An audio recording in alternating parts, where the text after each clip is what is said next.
નમસ્કાર બાળમિત્રો. આજે આપણે સાંભળશું ભંભોટિયાની વાર્તા. ચલ ભંભોટિયા અપને ગામ. એક હતી ડોશી. તે પોતાની દીકરીની બહુ ચિંતા કરે. ચિંતામાં ને ચિંતામાં તો ડોશી દુબળી પડી ગઈ. એક દિવસ પોતાની દીકરીને ત્યાં જવા નીકળી. જતાં જતાં રસ્તામાં એક જંગલ આવ્યું ને તેની સામે એક વાઘ મળ્યો. વાઘ કહે, ડોશી ડોશી તને ખાઓ. તો ડોશી કહે, દીકરીને ઘેર જાવા દે, તાચી માચી થાવા દે, શેર લોહી ચડવા દે, પછી મને ખાજે. વાઘ કહે, ઠીક. પછી તો ભાઈ ડોશી આગળ ચાલી. ત્યાં રસ્તામાં સિંહ મળ્યો. સિંહ કહે, ડોશી ડોશી તને ખાઓ. તો ડોશી કહે, દીકરીને ઘેર જાવા દે, તાજી માજી થાવા દે, શેર લોહી ચડવા દે, પછી મને ખાજે. તો સિંહ કહે, ઠીક.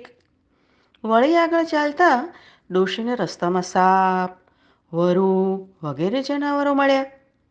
ડોશીએ બધા જનાવરોને આ પ્રમાણે વાયદો કર્યો. ડોશી તો તેની દીકરીના ઘરે ગઈ. દીકરી તો સુખી હતી. તે રોજ રોજ ડોશીને સારું સારું ખવડાવે પીવડાવે, પણ ડોશી સારી જ ન થાય. પછી એક દિવસ ડોશીને તેની દીકરીએ પૂછ્યું, માડી, ખાતા પીતા તમે પાતળા કેમ થાવ છો? તો ડોશી કહે, દીકરી, બાપુ, હું તો પાછી ઘેર જઈશ ને ત્યારે રસ્તામાં જનાવરો ખાઈ જવાના છે. મેં તેમને બધાને કહ્યું છે કે હું પાછી આવું પછી મને ખાજો.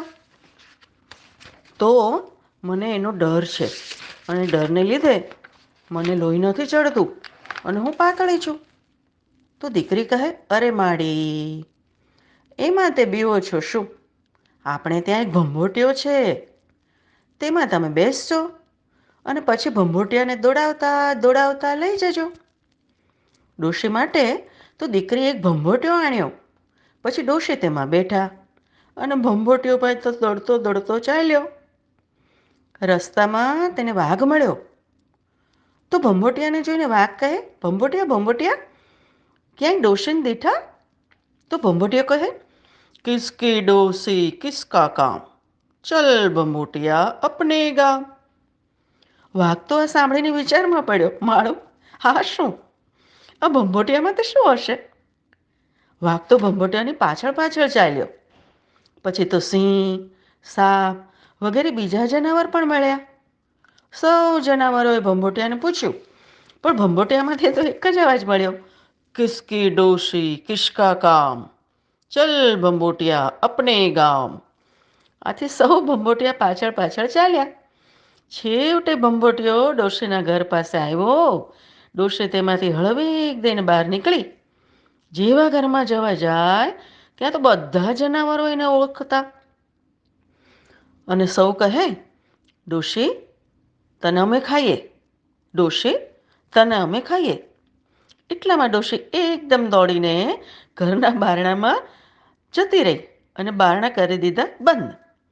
પછી સૌ જનાવરો પણ નિરાશ થઈને પાછા જંગલમાં જતા રહ્યા અને ડોશીમાએ તો પોતાના ઘરમાં ખાધું પીધું ને રાજ કર્યું.